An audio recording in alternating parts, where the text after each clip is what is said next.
Morning glory, America. Bonjour, hi, Canada. You hear it live from Studio Winterfell. I'm so happy to be here with you on this beginning of the 4th of July weekend. It's the first day of July, rabbit. But I am happy because yesterday the Supreme Court dealt a decision, West Virginia versus EPA, more significant in my view than the Dobbs case for long-term freedom in the United States. Of course, the Dobbs case means many more unborn babies will be born, but it does not mean that freedom will be guaranteed. And I think that West Virginia versus EPA is an enormously important decision for rescuing us from the administrative state. More on a moment. Headlines first. Yair Lapid is Israel's 14th prime minister. He took over after the Knesset dissolved under a previous agreement with Naftali Bennett, who announced his retirement. They're going to elections on November 1st in Israel. I expect Netanyahu to be the next prime minister, but we got a caretaker in Yair Lapid, and caretakers get to be president for long or short. Xi Jinping insisted yesterday in a visit to Hong Kong that Hong Kong must be governed by, quote, patriots. It was the 25th anniversary of Margaret Thatcher's biggest mistake, handing Hong Kong back to the communist Chinese, who have, of course, repressed it. President Biden has chided the court for its Dobbs decision, called for the ending of the filibuster. Now, he's done this before. He said, let's end the filibuster, but just for voting rights. Now, let's just end the filibuster, but just for abortion rights. If you end the filibuster for anything, it's over for everything. That's the rule. That's the same thing that Harry Reid did. And by the way, I'd like to thank the late Harry Reid and all of his staff and supporters who are listening this morning for the decisions of this, the most significant term in the Supreme Court's history in my lifetime, and quite possibly at least since 1935-36.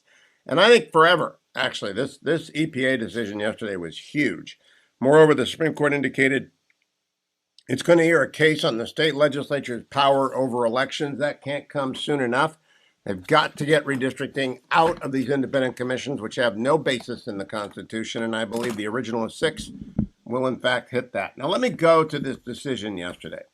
You know, Barack Obama tried to get 2 big pieces of legislation passed in 2009, 2010, when he had supermajority of 60 in the Senate and in the House. He picked the Affordable Health Care Act, and the Obamacare was priority number 1, and it got barely through before Ted Kennedy died, through everything, and Scott Brown was elected. He chose not to advance the statutory authority for EPA to regulate climate change via the control of all emissions. That's not in the Clean Air Act 1 or the Clean Air Act 2.0. It's not there. So then he said, well, I've got a pen and a phone, and I'm going to just demand my EPA director, then Gina McCarthy, who's now over at the White House as a senior client. She's crying all night long. She's been crying about this. And said, go forward and do the Clean Power Plan anyway. And they did. They began to regulate it. And then Scott Pruitt arrived at the EPA, and the former EPA director said no and revoked the rule. And then his successor, Andrew Wheeler, said, no, we really mean it, and put out a new rule. And then arrives Joe Biden, and they say, no, we're going back to the Obama days. And they brought in a new EPA director to try and grab control of all of American industry, especially coal. And yesterday, in a 6-3 decision, West Virginia versus EPA, that I'll be teaching for a year, maybe the first thing I will teach them, maybe the first thing I will tell my students is a short course in constitutional law is this. In 1776, the 13 colonies banded together to declare their independence from Great Britain, and they fought a 6-year war and succeeded at Yorktown in breaking free of the mother country. They all had their own state constitutions, and they had the Articles of Confederation, which did not work. So they dispatched delegates to Philadelphia in 1787 to come up with something better. And those delegates closed the doors and shuttered the windows and operated in absolute secrecy from May until, I believe, September, and issued the United States Constitution, which was then sent to the delegates of all the state conventions that in turn ratified it. So it's ratified by the people, not by the state legislatures. We, the people of the United States, in order to form a more perfect union. That Constitution immediately had to be amended by 10 amendments in order to secure votes of people who were concerned that individual freedoms like the Second Amendment and the First Amendment and the Sixth Amendment were not, and the Fifth Amendment's prohibition against taking without just compensation, that should come up next year. They had to argue. It was a close run thing. They barely got it passed. But when they got it passed, it became the law of the land and remained largely unchanged until 1868 when the 14th Amendment was passed in the aftermath of the Civil War. The original defect that allowed for slavery to exist in the United States was struck from the Constitution via the 13th Amendment. There is no slavery anymore in the United States, but the 14th Amendment was the one that guaranteed the newly freed former slaves every benefit of citizenship. Along comes the right to vote for women, and all of a sudden, by 1920, though it has to work itself out, it takes decades to get the full freedom. All Americans alike, all citizens alike. And by the way, the Congress is in charge of limited and enumerated powers to do a few things. Doesn't get to do everything that it wants, it gets to do a few things. One of those things is that if it wants, it can set up agencies. But when it sets up agencies, it's got to give them some idea what to do. That used to be called the non-delegation doctrine. It's now called the major questions doctrine. And yesterday it got 6 votes. And the long and the short of it is the Chief Justice for all 6, and Justice Gorsuch in a particularly poignant concurrence, but the Chief Justice in a memorable case, says to the EPA, wait a minute, you don't get to make it up. You don't get to grab a little bit of the statute here or a little bit of the statute there, put them all together and infer from these various parcels of the statute. And the Clean Air Act is very long, and the Clean Air Act amendments are very long and complex. The Clean Air Act was signed by Richard Nixon. The Clean Air Act amendments were signed by George H.W. Bush. Conservative Republicans, center-right Republicans, call them what you want. They were not administrative straight junkies like Woodrow Wilson, who, by the way, came in for a scalding footnote. Jonah, if you're listening this morning, you're going to love, Jonah Goldberg wrote a great book about Wilson called Liberal Fascism. And it's all about how Woodrow Wilson's just a nut job. And over in the Gorsuch concurrence on page 4, he writes about, from time to time, some people have questioned the assertion that the framers believed a republic would be more likely to enact more just laws than a regime administered by a ruling class of largely unaccountable ministers. Justice Gorsuch drops footnote 1 in the Gorsuch concern. It might be famous footnote 1. For example, Woodrow Wilson famously argued that, quote, popular sovereignty embarrassed the nation because it made it harder to achieve executive expertise. In Wilson's eyes, the mass of the people were selfish, ignorant, timid, stupid, stubborn, or foolish. He expressed even greater disdain for particular groups, defending the white men of the South for ridding themselves by fair means or foul of the intolerable burden of government sustained by the votes of ignorant African Americans, and that's in blacks. Woodrow Wilson really despised black people. I hope you know that. Wilson likewise denounced, this is Gorsuch again, Wilson likewise denounced immigrants from the, quote, south of Italy and men of the meaner sort out of Hungary and Poland, who possessed neither skill nor energy nor any initiative of quick intelligence. To Wilson, our republic tried to do too much by the vote. I love that Gorsuch slams down Woodrow Wilson. He also slams down Barack Obama. At the very end, Gorsuch writes, when Congress seems slow to solve problems, it may be only natural that those in the executive branch might seek to take matters into their own hands. But the Constitution does not authorize agencies to use pen and phone regulations, smack, smack, as substitute for laws passed by the people's representatives. In our republic, Gorsuch writes, it is the peculiar province of the legislature to prescribe general rules for the government of society. Fletcher v. Peck, 1810. Because today's decision helps safeguard that foundational constitutional premise, I am pleased to concur. Now, I'm going to come back after the break and read you the Chief Justice's rather longer and more complex, but very crucial opinion. Understand 2 huge things happened yesterday. The Constitution was restored and bureaucrats were blown backwards, and the Big Ten inexplicably admitted the University of Southern California and UCLA down the road. That means when the bands compete, we are going to have the USC band without trumpets. And I don't even know if UCLA plays sports at the Big Ten level. Do they have a football team in UCLA? I'm not sure. John Andraza can tell us. But I'm here to tell you the Big 14 is going to be like the SEC of the North and the civilized lands versus the SEC, which is just, football teams around which students congregate. The real universities up north and out west are going to play all together. Bruins and Trojans joining the Buckeyes. That gives the Buckeyes a couple of wins every year for sure. But I'm here to tell you, more importantly, West Virginia versus EPA concludes the most significant term in my lifetime on the Supreme Court. And what a great term it was. I'm Hugh Hewitt. Stay tuned. Welcome back, America. I'm Hugh Hewitt. That's Elvis, of course, and probably the only Elvis recording that actually was a hit, an original hit in my youth, the one that came out when I was lifeguarding years, 1974 through 1977. So as I watched Elvis with the Fetching Mrs. Hewitt yesterday, I kept waiting for it, and you finally get it.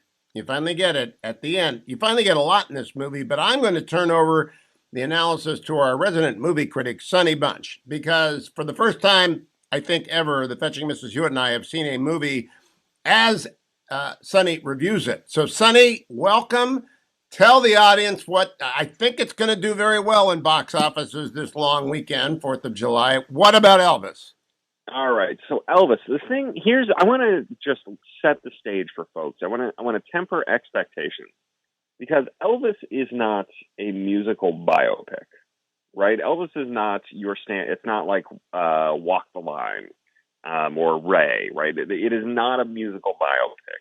It's a lot more like Rocket Man, if you ask me. Rocket Man, the Elton John biopic. Right. Go ahead. Kind of, yeah. But even that is still kind of hews to the musical biopic formula. This is not a musical biopic. This is a superhero movie. This is a piece of American mythology. This is creating the idea of Elvis, recreating the idea of Elvis, the ideal, the impact he had on the country, and it's not really about the life of Elvis or the man Elvis. It's about the myth, the superhero, and the movie is not subtle about this. Right, early on, Hugh, you'll remember there's a sequence of him as a kid. He's running around and he's got the big Shazam lightning bolt around his neck, right? Yep. And he's running to between essentially what a juke joint whorehouse type place and a revival church, and he's getting the sacred and the profane, right? Again, not a subtle movie. He's getting the sacred and the profane that will come to define rock and roll. Right, he's getting the African American experience transferred to white culture. Right, and he is absorbing the African American experience. Of course, he grew up in African American neighborhoods. He was enamored of an African American culture, clothing, cars, that sort of thing. And he would kind of absorb all of that and turn it into something that was enormously popular among the rest of the country, among the white portion of the country. So that's what you have to keep in mind when you're watching this. And stylistically, it is very much like a superhero movie, and not like an MCU superhero movie. I'm saying it's closer to, I don't know, something like a Zack Snyder movie, in that it's very stylized. It is made by Baz Luhrmann, who, if you've seen the rest of his movies, you'll know what I'm talking about. He made the relatively recent, 10 years ago, Great Gatsby adaptation with Leonardo DiCaprio and Tobey Maguire. He made Moulin Rouge, a movie that just makes my teeth hurt just thinking about it.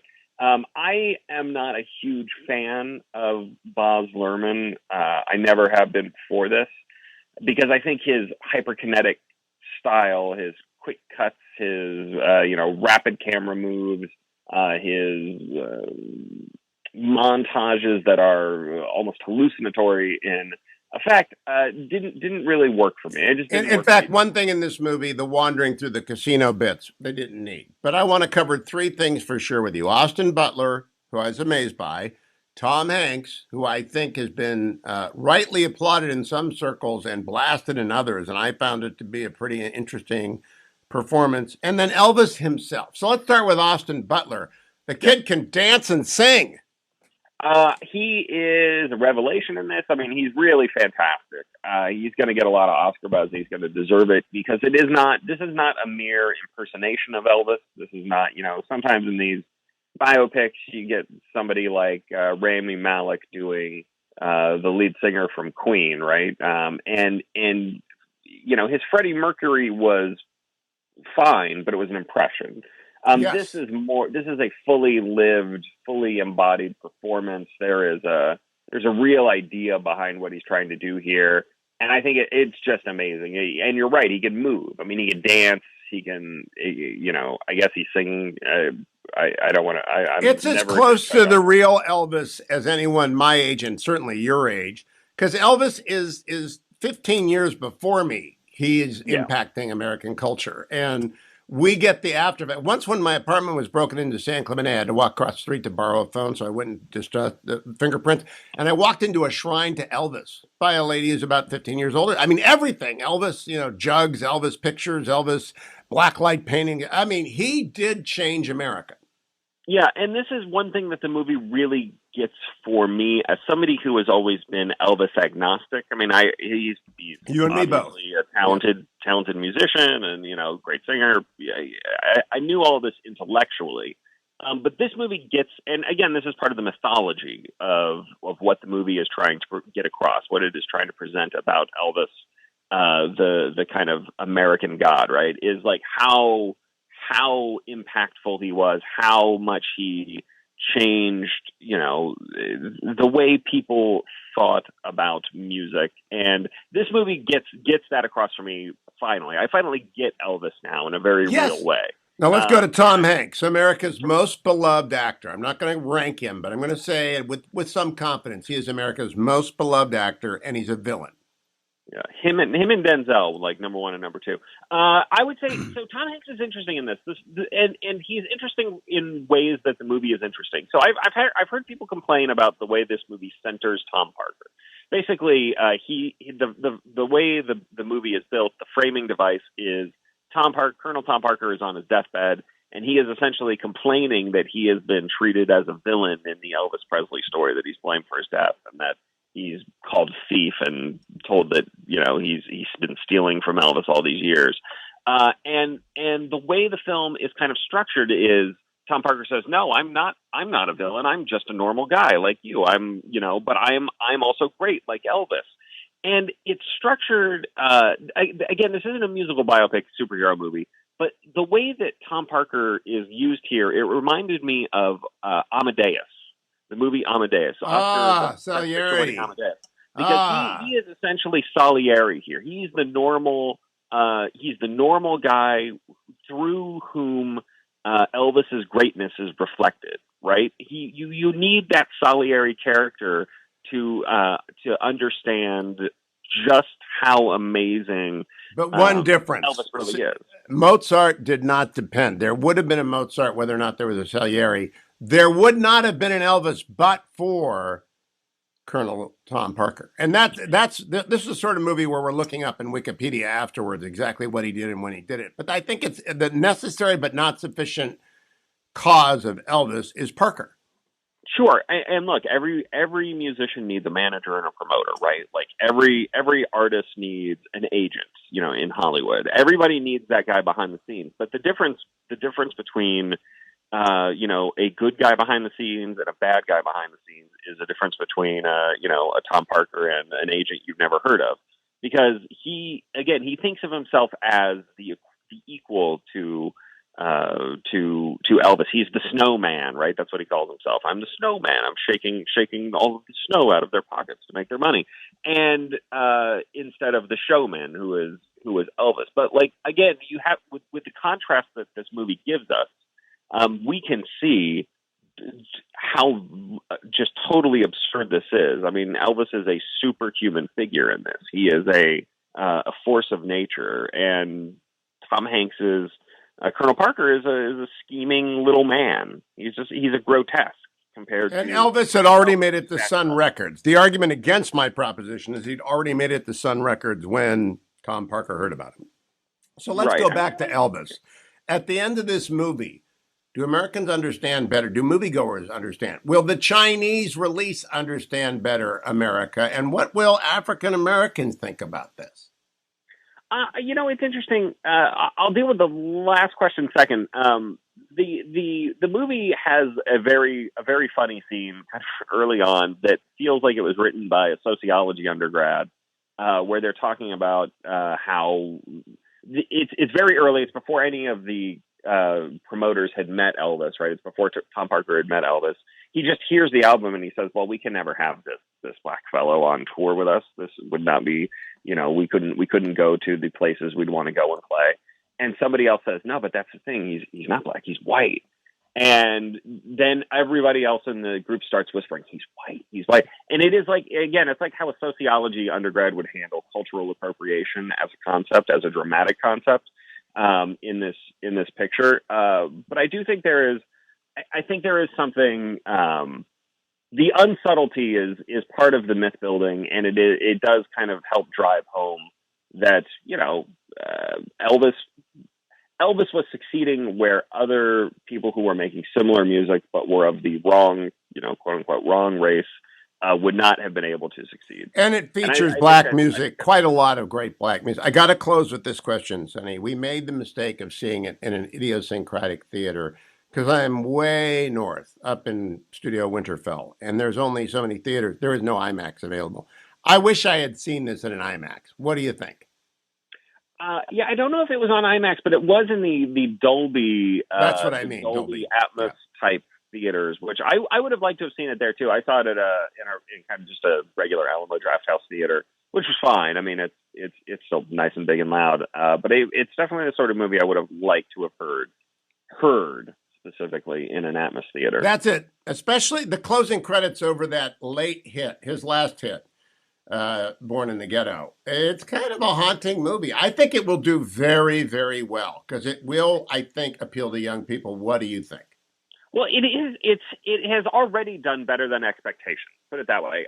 It grossed $32 million in its opening weekend, and the reason it was able to do that was because it attracted older audiences who have stayed away from the theaters these last few months, or last few years, really, since the pandemic started. I think 61% of the audience was over the age of 35. Now I'm over the age of 35. That makes me old, but I'm 66, but I'm still younger than an Elvis crowd. But I went to see. According to the Hollywood, counting metrics, we're both very old, Hugh. So, it brought out older audiences, but I think you're right. I think it'll play with younger audiences again because of stylistically, this is something more akin to a movie that they have been going to see with comic book trappings, right? Wait for Austin Butler. Austin Butler is going to rise and rise and rise. Sonny Bunch, great review at the Bulwark. Watch Sonny always, or listen to Sonny at Across the Movie Aisle, his podcast, and Bulwark Goes to the Movie. Go read his review, which I linked at Twitter. And thank you, Sonny Bunch, at Sonny Bunch on Twitter. Morning, Glory, America. Bonjour, hi, Canada. Hugh Hewitt live from Studio Winterfell in the far north, way, way north, headed to down east in Maine. I'm so glad to have with me Admiral James Stavridis this morning because, as I said last hour, this is the most significant week in the Constitution development in the Supreme Court of my life, and I've been teaching con law for 25 years, but I think it might also be the most significant week in the life of NATO since it got going. And we have the former Allied Supreme Commander of NATO here, James Stavridis. Admiral Stavridis, welcome. Am I overstating how big this week was for NATO? Not at all.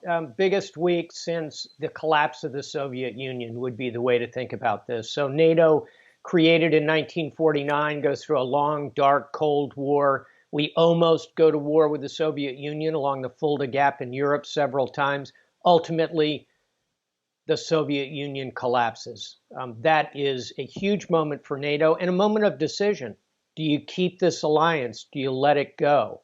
Its mission, is it over or not? Well, we now have the definitive answer to that in the form of the aggressive behavior in Vladimir Putin. And that brings us to this week. New strategic concept, Finland and Sweden joining NATO, and above all, this ongoing updraft in defense spending. When you put those three things together, it's an extraordinary week for NATO. It's a good week in Europe to have that NATO membership ticket.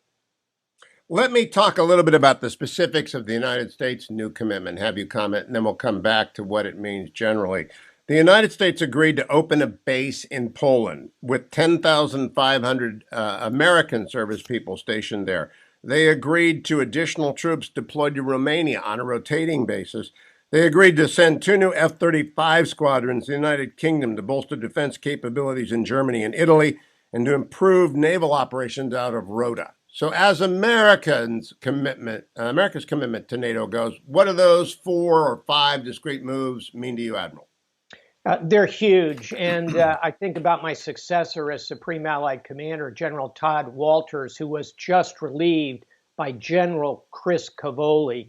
Remember that name, fluent Russian speaker like General Shalishkashvili many years ago was Supreme Allied Commander, an extraordinary officer. He now has even more tools at his disposal than I did.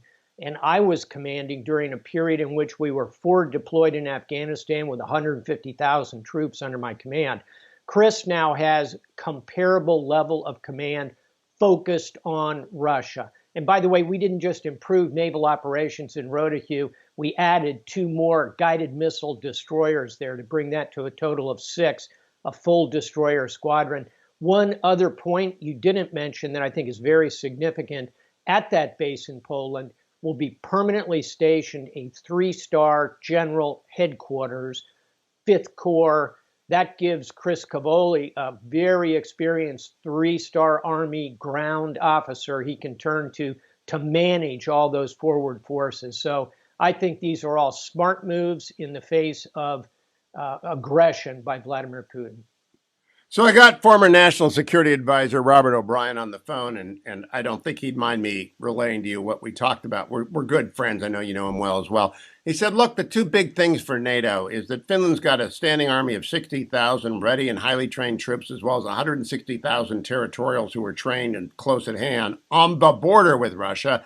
And Sweden has the finest fleet of submarines not in the United States. Now, I don't know if you want to go that far, because Singapore's got good ones and Australia's got good ones.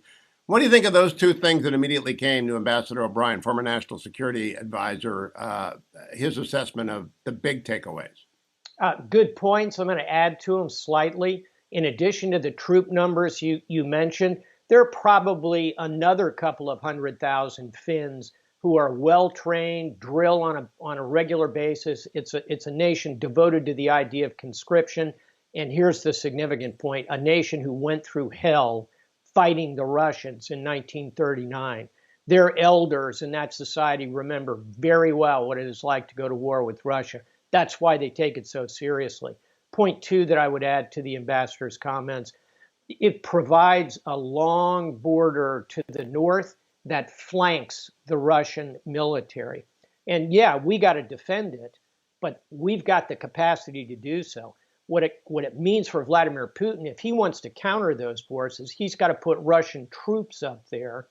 And guess what? Those troops can't be attacking Ukraine. It further dilutes his forces. And if he is crazy enough to try and attack, say, Estonia, Latvia, Lithuania, he's flanked to the north now by that new Finnish-Swedish border. It just complicates everything for Russia. So to his summary, I would add, geography has a power of its own here. And finally, the Swedes have great naval capacity, but I'd also point to their aviation. The Gripen fighter is absolutely an equivalent for our very fine F/A-18 Hornet, and they know how to fly them. They did things with those Gripens in the war over Libya that I didn't think you could do with an airplane. They are remarkable. So big, big day for NATO. So, Admiral, I asked Mike Gallagher, Congressman on the Armed Services Committee, Intel Committee earlier this week, whether NATO ought to become NAPTO, not the North Atlantic Treaty Organization, but the North Atlantic Pacific Treaty Organization. And he talked about how there's some differences, but do you expect to see, for example, Swedish submarines operating in the South China Sea? That's a long way for a diesel boat to go. But I will say this, at the NATO summit, 4 observer nations, Japan, South Korea, Australia, New Zealand.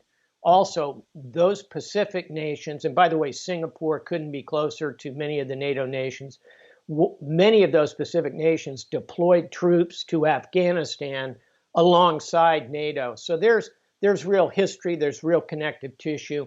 I think it's premature to be talking about NAPTO, although I love acronyms as much as anybody.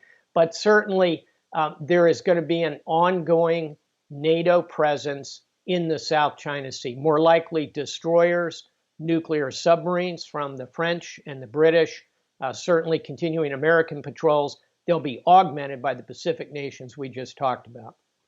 Now, Admiral, I have the Hewitt corollary to the general rule that the Afghanistan collapse was a disaster for American proposition. Hewitt corollary was we had 20 years of interoperability in Afghanistan, which really proved the concept of NATO and joint force operation under United States American command. It was a very costly lesson, but we've got that lesson deeply in our bloodstream. What do you think about that proposition? It's absolutely accurate. And by the way, interoperability is a terrific word. It implies the communications work together. Our cyber is interneted. Our command and control is put in place. But the other word is all of these armies were blooded in Afghanistan. They fought. They saw their shipmates die alongside them. The colonels who fought in those operations, in those forever wars, are now the generals who command these armies. Same with the admirals. And this is now a very experienced warfighting force in combat. And you put that alongside the corollary you indicate, that interconnection, command and control, the high tech, all of that, the intelligence.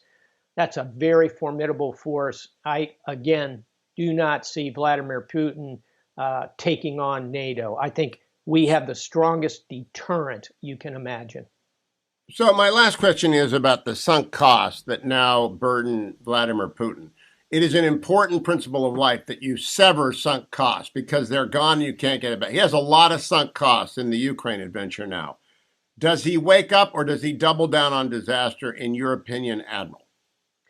He will double down on disaster and call it a victory. And what I mean by that is he will consolidate control in the southeast, hunker down, shoot for a Korean War scenario ending where he can turn around to the Russian people and falsely say, oh, I did everything I set out to do here. We all know he set out to conquer the entire country, put a puppet regime in Kyiv. He ended up with, at best, 20%. You know, any test I took at Annapolis, if I got a 20% on it, I failed it. And I think that's reality. He'll try and sell that to the Russian people. But no, he's not going to wake up on a Tuesday morning and just pull his forces out of Exit question Ukraine. Then. Since you brought up Korea, all of that dynasty inherited their sunk costs. Will the next Russian say, that was a disaster, I want to get back into Europe, cut and dump those costs and withdraw from Ukraine? What do you think of the possibility of that? From your lips to God's ears, and I think it is a realistic possibility. The kleptocracy around Putin will collapse alongside with him. And I think that is every possibility of the Hewitt solution. A happy 4th of July to you, Admiral Stavridis. Have a great one. You certainly have earned it through all your years. Retired former Allied Supreme Commander of NATO and of Southern Command. Putting a period on the week that the West had, which was a good one, just like the Constitution. I'll be right back, America. It's the Hugh Hewitt Show. I'm Hugh Hewitt. 2 years and 1 month ago, George Floyd was murdered in Minnesota, sparking the worst race-related violence in the United States since the 1992 riots in Los Angeles, which I covered as a young reporter for KCET. Shelby Steele has been watching this all for many, many years. He is the Robert and Marion Oster Professor, Senior Fellow at the Hoover Institution, prolific, profound observer on race in America for over 50 years. He is the recipient of the National Medal for the Humanities, best known perhaps for his 1998 book, The Content of Our Character, his 2006 book, White Guilt, How Blacks and Whites Together Destroyed the Promise of the Civil Rights Era. I wanted to talk to him as the Supreme Court leaves town. They will begin work on an affirmative action case for next fall. Dr. Steele, welcome. It's great to have you. Well, it's good to be here.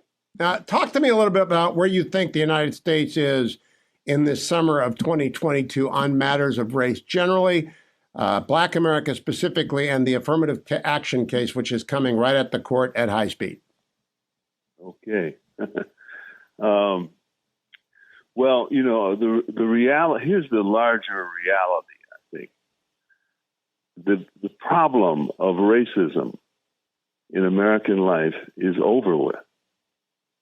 We conquered racism. I date it to 1964 Civil Rights Bill, Civil Rights Act.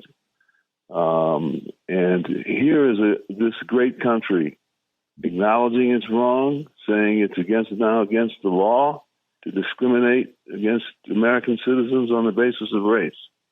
What an achievement. What we did not take into account is that at that moment, Black America was entering for the very first time freedom. Our problem is not racism. Our problem is freedom. 400 years of oppression will sort of undermine your ability to handle freedom. You don't know anything about. You know about everything else, but you don't know about freedom and what it takes, and the sort of value systems and the reliance on institutions like the family and so forth that are so important in developing individuals who can function freely in a free society and be successful, be competitive with other people. We missed all that. And so the moment we became free, we entered decline. And we've been declining relentlessly since the mid-60s with an abundance of government programs and the larger societies sort of going out of its way constantly to indicate that it's not racist anymore. And we keep ignoring the problem of freedom. Dr. Steele, over a decade ago, Chief Justice Roberts in the Seattle School District case wrote a line which I think people just ought to memorize. The way to end discrimination on the basis of race is to end discriminating on the basis of race. And he struck it down. But it didn't stick. It did not stick. We are still doing it almost everywhere, in almost every area of society. And I don't see any way out. Do you? Well, I do. I mean, I believe I know what the way out is. The problem is white guilt. And we've not fully brought that to the forefront and looked at it to this point. But again, 4 centuries of practicing evil on another group of human beings. You don't just say, I'm sorry, and walk away from that. You carry with you vulnerabilities. People can, I can, as a Black, I can use that in any number of situations to give myself an advantage. And that's what whites are simply in that position of not having enough moral authority to enforce the values and the principles that make America great, that make America a free society, because they betrayed them for 4 centuries. And so now, Michael, we hold that, we have that as a weapon in this war. And it seems to me that's where we've tried everything else. American liberalism for 60 years now has been everything, affirmative action, so on, and we keep wondering why none of it ever works.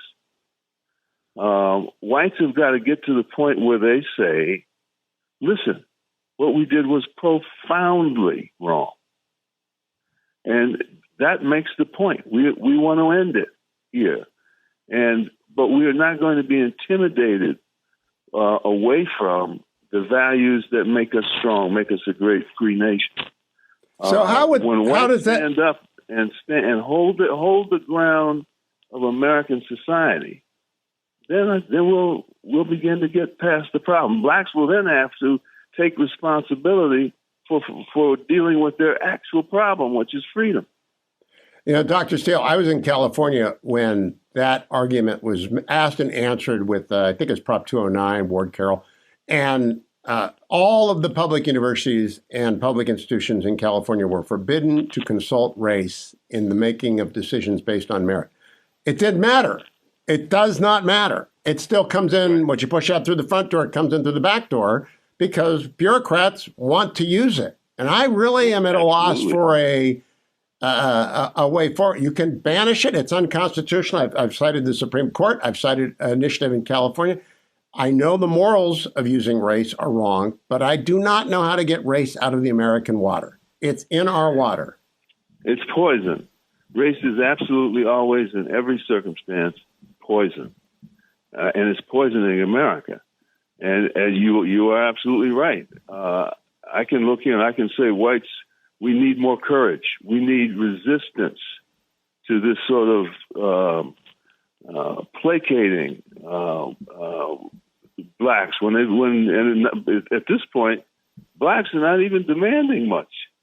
It's the bureaucracies and American institutions and so forth that are this slow, steady march of eroding the values, of undermining merit, for example. Think of this poor woman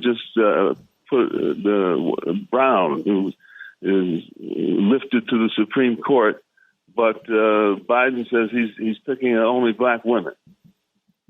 What a horrible thing to do. It basically says merit does not count, politics counts. It erodes our democracy. And we keep doing that. We've done that in the university system, eroded merit in academia. And we're eroding merit in almost every institution of American life because we're trying to get away from that stigma of racism.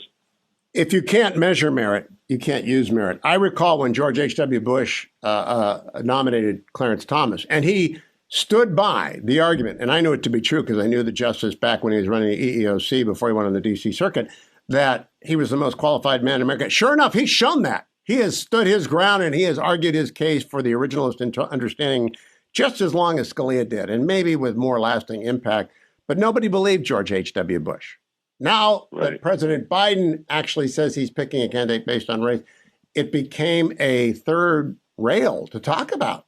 I honestly do not know the way forward at this point, Dr. Steele. What do you recommend my audience read, think, listen to, or about in order to move forward? Well, I've written a couple books. There you go. I think the content of our character is crucial, by the way. Well, thank you. Thank you very much. Appreciate it. I agree with you. I can't sit here and give a glib answer to what we need to. It humbles me the way American life sort of slowly unfolds. You think you understand it, but you're missing something, and something else pops up, and that's what's happening here. Our understanding, for example, that blacks could use their victimization as power. Nobody really knew that back in the 50s, before the 60s began to unfold. Today, it's common knowledge. I presume we'll continue to grow and learn in that way, slowly, probably painfully. We seem to have a long way to go, and I offer the answer of courage because I simply do not see anything else. There is no bureaucratic maneuver that is going to get us around this problem. We have to stand for something. And white America, okay, you did a profoundly courageous thing in the 60s when you acknowledged America's culpability. Now you have to support the traditional values of American life and apply them to everybody. So that we all have a chance to benefit from them. It's an interesting answer, Dr. Steele. Courage is the most important virtue because it is the virtue upon which all others depend. And so It will require the courage to speak for merit. I don't know that anyone's going to do that. I don't know if American politics, and largely because legacy media hates the concept of merit, but do you see it at Stanford? Do you see it there? Is merit making a comeback anywhere? No, not at Stanford. I don't see that happening anywhere at this moment in all of academia. It's sort of lost to this idea. It continues to suffer under this illusion that you can use race in a positive way, do good things with it. We still have not yet learned or accepted that you can never, ever use race at all for anything. It is poison. You have to think of it as poison. It'll get you one way or another. It will erode values. It will erode merit. Look at what it's doing in universities. It just erodes these things in the name of the good. Racism always comes to the fore. Is always used in the name of the good. We're going to make it a better world. No, you're not. You're gonna deepen the evil. And America is the testing ground for this. We're a million miles ahead of any other country. But this idea of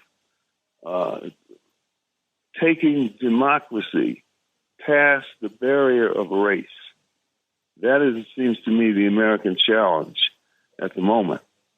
I think that is exactly and perfectly put, Dr. Steele. Thank you for that. I hope you write a book on merit. I know you've written a lot of books and you probably don't want to write any more books, but I hope you write a book on merit because I think you just succinctly stated the problem and the solution. And it's right in front of us. Shelby Steele, thank you for joining me early in the morning in California time. I appreciate your time very much. Welcome back, America. I'm Hugh Hewitt. Overnight, our great ally, the State of Israel, changed prime minister. Joining me to discuss that is Dr. Michael Oren, former Israeli ambassador to the United States, former deputy minister in the government of Benjamin Netanyahu. Mr. Lapid is now Prime Minister Lapid. What do we make of that? Does it matter for the next few months until Israel votes on November 1st, Michael Oren? Well, it matters indeed. When Lapid and Bennett got together and made this national unity government, there was a provision that if the government was going to fall and Israel was going to go to elections, that Lapid would then come in as an interim prime minister. Otherwise, he would have come in another year. Why? Because he wants to run in the election as prime minister, which is a huge advantage for anybody in an election.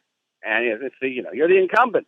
And he gets to meet with President Biden next week and shake hands with a lot of world leaders. I understand his schedule is completely filled with meeting world leaders. He wants those photo ops one after another. And he's got to hope that there's no truly fatal decisions coming up, like with Iran, for example, that would challenge his leadership ability. Dr. Oren, what is inflation in Israel right now? Low. You see, you're the only state in the world that seems to have low inflation. Ordinarily, but our prices are high to begin with. Okay. Most elections in America are decided on the economy, as you know. Is the economy healthy in Israel right now? The economy is healthy, and it's not. Israel's GDP has surpassed that of Italy, Japan, and even Germany. Amazing, the average GDP in this country.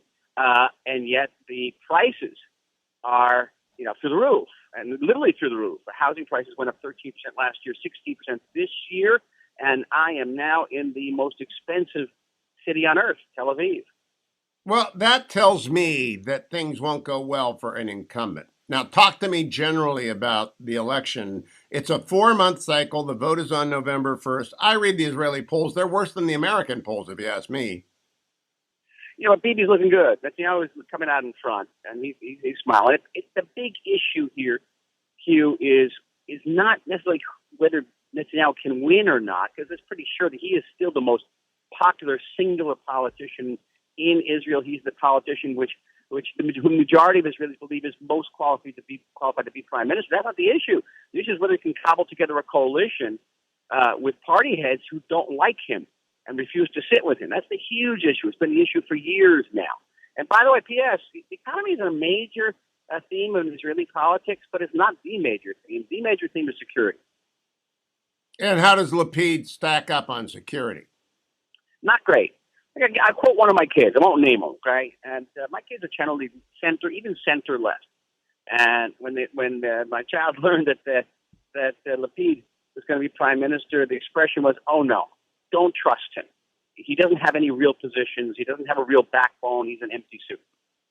Wow. Now, Michael Oren, let's reset this. Israel votes. They vote parliamentary style. You got to get 61 people to sit in your coalition.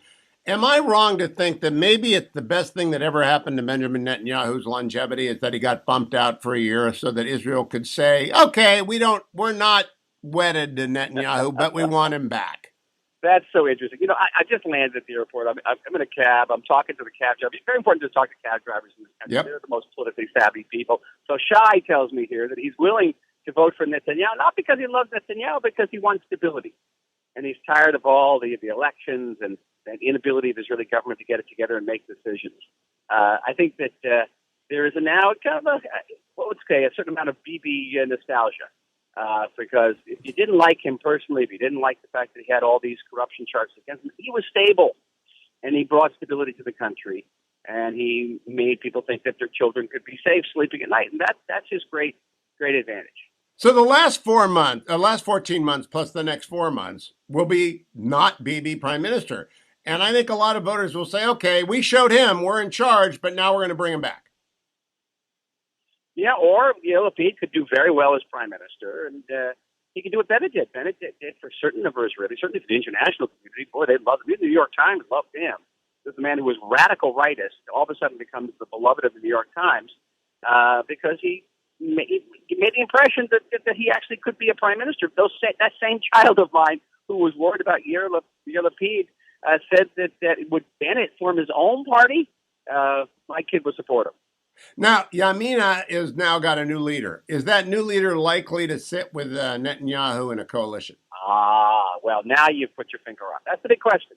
The new head of the Yamina is Ayelet Shaked, a very competent person, very charismatic, a veteran politician in this country. But there's the but. First of all, she sat in with Bennett's party, which sat with left-wing parties and an Arab party, and that burned many bridges between her and her right-wing base. They don't trust her anymore. So the big question is there a center-right party that is willing to sit with Bibi? That's the whole issue of this election. Why? Because there are a number of center-right parties, but the heads of those parties won't sit with Bibi. So in order to cobble together the coalition, he needs a party that's going to take votes not from the Likud, but from Yair Lapid, and then sit with him. And that might be Yamina. Dr. Michael Oren will be checking in 4 months of campaigning ahead in Israel, and we've got the best expert for an American audience, Dr. Michael Oren. Follow him on Twitter at drmichaeloren. Follow me in the next hour on this July 1 show as we go to the Hillsdale Dialogue. Dr. Larry Oren, part 3 of our series on Aristotle's ethics to get you into the long weekend. Stay tuned.